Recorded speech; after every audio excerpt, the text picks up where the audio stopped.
Bonjour à tout le monde. Aujourd'hui, on a une petite suggestion à vous faire pour la fin d'année scolaire. Pourquoi ne pas offrir de chouettes albums aux instits de vos enfants? En effet, c'est une bonne occasion d'enrichir la bibliothèque de classe ou la bibliothèque perso de l'enseignant, mais c'est en tout cas toujours une façon de faire passer ce message de l'importance de lire à haute voix des chouettes albums aux petits et aux plus grands d'ailleurs. Ici, voici une petite sélection pour les instits de maternelle.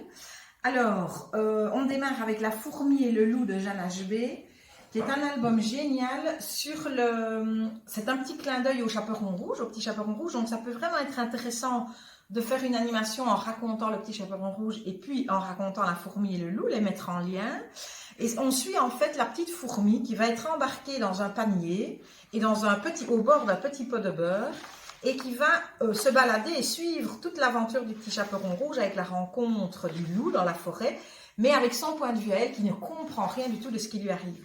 Le texte est génial, c'est du Jeanne HB, donc c'est très gai au niveau du rythme, de la rythmique et de la façon dont on le raconte à des tout petits. Elle sait vraiment très bien s'adresser aux enfants, et ici l'univers du conte est tout à fait bien représenté. C'est vraiment génial à avoir dans les classes. Je veux dire, à partir de la classe d'accueil jusqu'à deuxième maternelle, même troisième maternelle, sans souci. Alors, on a une nouveauté ici, Des livres se livrent, de François Anozet et Grégoire Mabire aux éditions Mijade. Alors là, c'est le genre de livre dont les enfants raffolent. C'est un livre interactif, tout à fait, avec un magicien qui doit trouver une formule magique pour faire en sorte que son livre puisse se rouvrir un jour. Parce que là, il y a eu un sort qui a été lancé, et si on ne trouve pas la formule avec lui, le livre va se refermer et le magicien ne pourra plus jamais raconter son histoire. Donc l'enfant est vraiment acteur, il doit retenir, il doit mémoriser la formule magique, il doit d'abord aider le magicien à la retrouver parmi sa bibliothèque qui est, comme vous le voyez, monumentale. Voilà, c'est très drôle, c'est très rythmé. Le fait que l'enfant doit répéter et agir va faire vraiment une heure du conte géniale en classe. Donc maternelle et même, je vais dire, début primaire, parce que c'est vraiment un livre facile à mettre en scène et ils adorent ça. Et alors, je termine avec un très chouette d'Anne Craye, illustré par Anne Craye et écrit par Cécile Alix.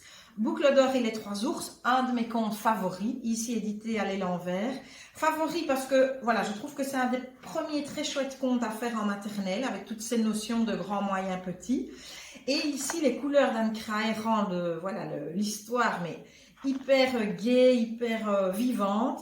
Et alors, le texte est génial parce qu'il y a vraiment beaucoup de rimes et de rythme.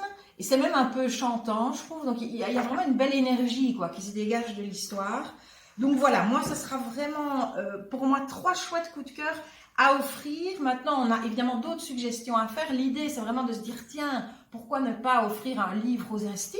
Voilà, je trouve que ça change un peu. Ils sont évidemment tous disponibles ici en magasin, aussi sur le site internet, et depuis peu on a créé une chaîne YouTube que je vous invite à aller consulter, et n'hésitez pas à vous abonner, comme ça vous ne ratez rien du tout.